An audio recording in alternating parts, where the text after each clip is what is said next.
Ukraine से भी बड़ा युद्ध शुरू हो चुका है। यूक्रेन से भी ज़्यादा खून बहने वाला है। यूक्रेन से भी बड़ी तबाही होने वाली है। फिलिस्तीन और इजराइल के बीच फिर से एक आग भड़क चुकी है और अब इस युद्ध में इतनी लाशें गिरेंगी कि अब तक आपने देखी ना होंगी। इजराइल के टैंक चलाए जा रहे हैं। ये तस्वीरें इजराइल को सालों साल झटके देती रहेंगी। ये हमले इजराइल में हज़ारों वक्त से हो रहे हैं। इजराइल के अंदर हमास की ऐसी आग फैली कि कुछ घंटों तक समझ में ही नहीं आया कि क्या हो रहा है। इजराइल के प्रधानमंत्री ने कहा है कि अब कुछ नहीं हो सकता, युद्ध शुरू हो चुका है। इजराइल पर हमास के सरप्राइज हमले से पूरा इजराइल हिल चुका है। यह हमला जमीन के रास्ते हुआ है। कटीले बाड़ों की तार काटकर हमास इजराइल में घुस चुका है। मोटरसाइकिल पर सवार ये हमलावर अचानक इजराइल में घुस गए हैं। यह हमला समुद्र के रास्ते हुआ है। हमास की स्पीड बोट इजराइल के किनारों पर हमले के लिए पहुंच रही है। यह हमला आसमान से हुआ है। ग्लाइडर की मदद से हमास का एक हिस्सा किसी कमांडो की तरह नीचे उतर रहा है। 7 अक्टूबर 2023 यह इजराइल और फिलिस्तीन की तारीख में ऐसा खूनी दिन कहा जाएगा जिसके बाद वर्ल्ड वार की बात होने लगेगी। हमास के कमांडर ने इस हमले को नया नाम दिया है, अल अक्सा फ्लड। इजराइल के प्रधानमंत्री ने यह भी कह दिया है कि युद्ध शुरू हो चुका है। अभी की तस्वीरें क्या हैं ये आप देखकर समझ ही गए होंगे। खून खराबा बहुत ज़्यादा होने वाला है। यह युद्ध थमने वाला नहीं है। गाजा से लगे इजरायली इलाके जल रहे हैं और अब अगले 24 घंटे और भी गंभीर होने जा रहे हैं।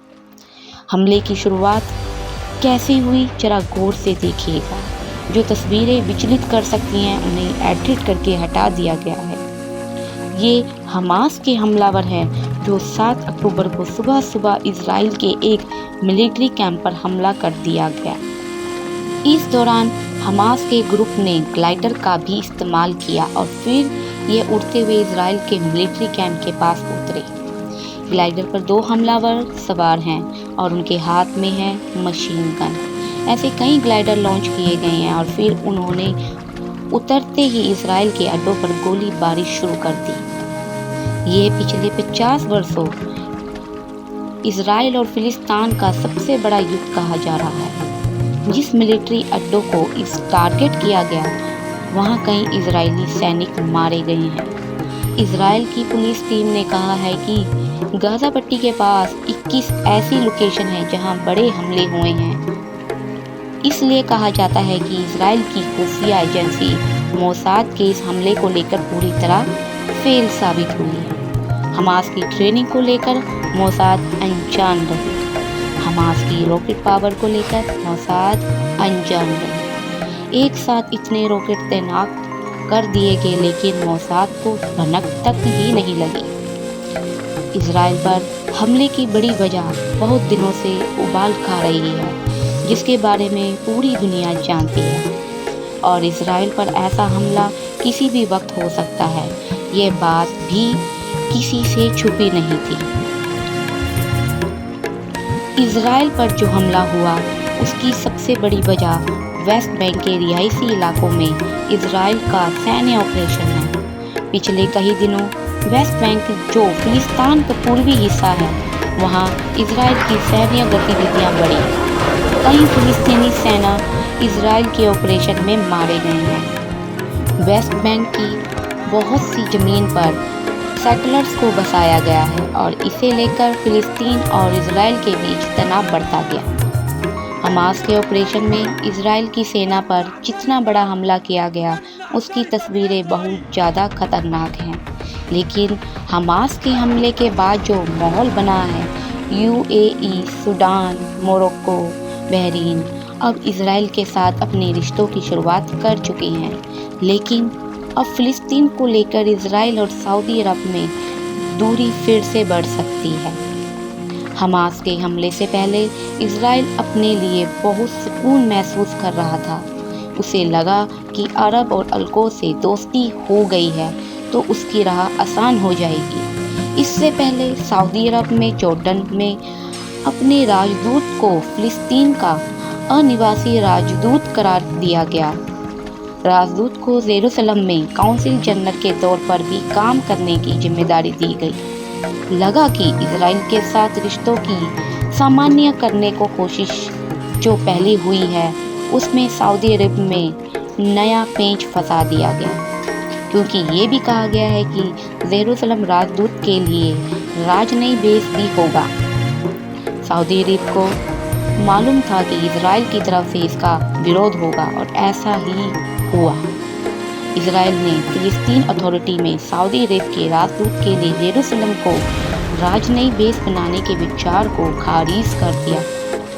इजराइल ने कहा सऊदी अरब के नए राजदूत फिलिस्तीन अथॉरिटी से मुलाकात कर सकते हैं, लेकिन उन्हें स्थायी तौर जेरूसलम में रहने नहीं दिया जाएगा। सऊदी अरब अब इजराइल को लेकर नरमी दिखाने से बचेगा, यानी इजराइल और सऊदी अरब के बीच राजनयिक के रिश्ते फिलहाल फिलिस्तीन का मुद्दा सुलझने तक कायम नहीं होगा। यह बात सऊदी अरब क्राउन प्रिंस मोहम्मद बिन सलमान भी कहते आए हैं। हमास ने इजराइल के इब्राहिम रिकॉर्ड में एक तरह से पट्टीला लगा दिया गया है। हमास के हमले इतने ज़्यादा हुए कि इजराइल में 21 लोकेशन अचानक एक्टिव हो गए। हर लोकेशन पर हमास के हमलावर मौजूद थे। उनको ट्रैक करने में इजराइल को कई घंटों का वक्त लग गया। इजराइल पर हमास के आतंकवादी हमले के बाद फिलिस्तीन ने भारत की प्रतिनिधि कार्यालय ने रमल्ला में सभी की भारतीय नागरिकों से आपात स्थिति में या किसी भी सहायता में आवश्यकता होने पर सीधे कार्यालय में संपर्क करने को कहा है।